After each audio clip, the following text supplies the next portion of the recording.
me wrong as well, si Elijah Pierce, gusto rin siya makalaban. Talaga ba? I mean, I can confirm that. I don't know about the management side, but the boxer himself, I spoken with him, and he said yes.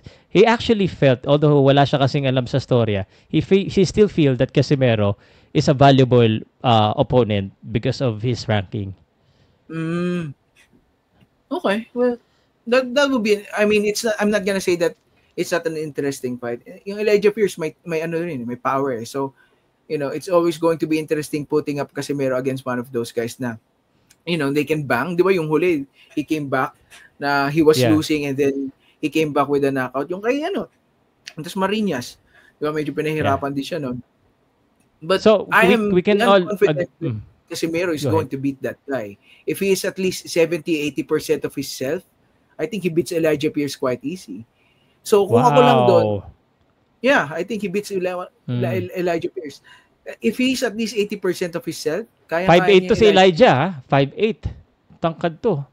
Yeah. Wow, good. Maganda yung sinabi mo kay Casimero. Pambawi sa mga Casimero fans. Kaya niya yan. Kasi, other than the power, wala ako nakikitang dala ng Elijah eh. Diba? Yeah, I mean, he's pretty confident. Lalabas ko yung interview ko bukas. He's pretty confident that he can beat the guy.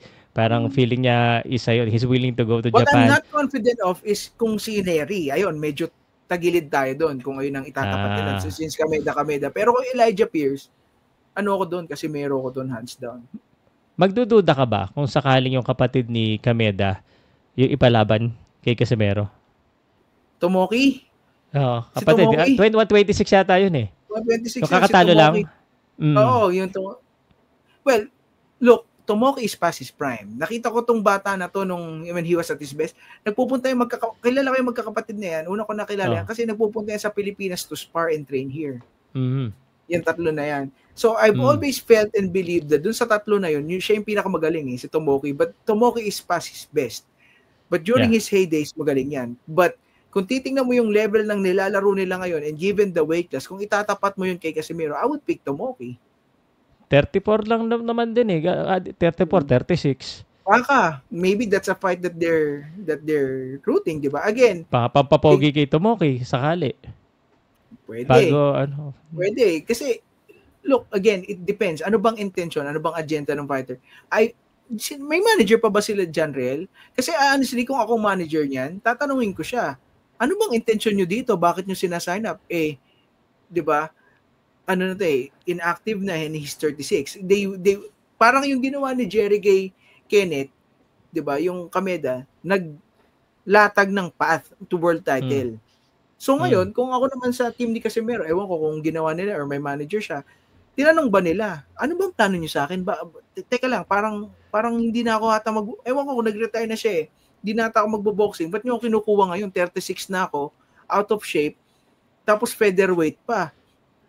So, featherweight pa. Medyo, in that aspect, medyo suspect eh, di ba? Ano kayang gagawin sa akin ito? Ewan ko kung naisip nila yon ha. Kasi kung may team yan, tatanungin ko talaga, ano bang balak nyo dito? Bakit nyo kinukuha? Is it tatanungin po ba yung balak kung yan ang may pinakamalaking offer? Ang mahalaga may pera.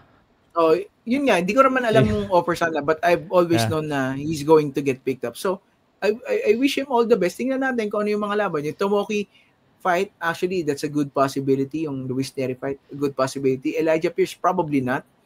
Pero yung Tomoki at okay. Yeah. Kasi Brendan Gibbons yun eh. Baka malabo eh. The relationship a little bit scar on that one. But it's safe to say you could agree that he would probably get a name opponent. Kasi yun ang inaanap. Yeah, parang Luis Neri. Yeah, sana naman.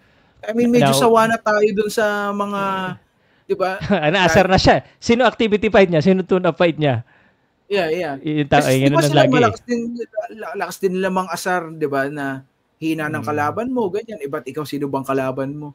Di ba? So ako, honestly, gusto ko rin siya makita kasi para magkaalaman na where he's at in his career with the kind of training and diet that he has, ano pa bang kaya ilabas ng Casimero para magkaalaman na.